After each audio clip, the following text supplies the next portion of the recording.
When it looked like Marina Mabrey has broken her silence finally about shoving Caitlin Clark. Caitlin Clark takes an elbow, an eye poke, and then a full-on shove to the... Yet Marina Mabrey stayed in the game after only a technical. Hours later, the league quietly upgraded her foul to a flagrant 2. Now Mabrey is talking, and the timing looks suspicious with growing talk, sparked by a Wall Street Journal piece about whether Clark is facing unfair treatment in the league. Could this be about more than a dirty play?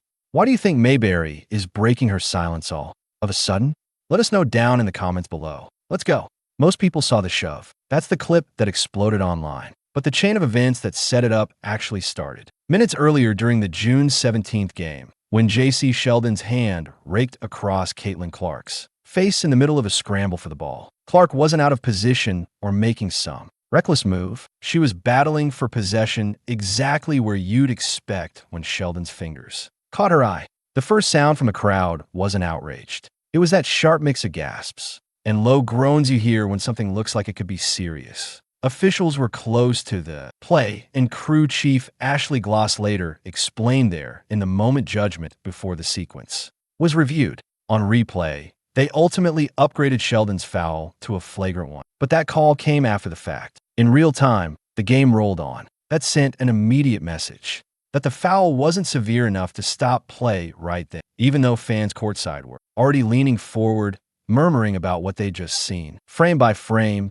the broadcast told the story. Clark's head jerks slightly from the contact. She steps back, then straightens without any theatrics. No rolling around, no exaggerated reaction, just that steady locked and stare she gets when she's refocusing. That composure is part of her appeal. She let the referees handle it, or at least trusted they would. The problem is in that moment they didn't. And when a player of her profile doesn't get that instant protection, the game's temperature changes fast. That unspoken, next one's going to be harder energy started to creep in. You see in all sports, when officials miss or delay addressing a dangerous foul, someone else on the floor eventually takes matters into their own hands. By the time Sheldon's flagrant 1 was formally on the books, the damage wasn't in the scoreline. It was in how both benches now understood the physical limits might be looser than usual. The Fever kept glancing at the officials after whistles, and every possession had an extra edge.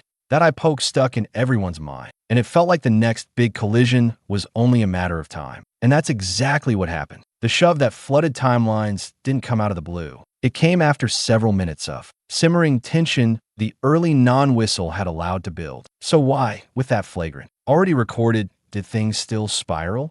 And why did Marina Mabrey decide she had to step in? Marina Mabrey's response came fast, and she's sticking to one explanation. She was protecting her teammate. That's her main defense. But when you slow down the sequence, the claim doesn't quite match what actually happened on the court. After the eye poke incident, Clark gave Sheldon a brief shove during a dead ball, more of a frustrated knock it off than anything meant to cause real damage. Sheldon barely shifted her stance. She was upright, steady, in no danger of falling or being hit again. Within seconds, Mabrey arrived, not to stand between them or guide her teammate away, but to lower her shoulder and deliver a full body shove that knocked Clark hard to the hardwood.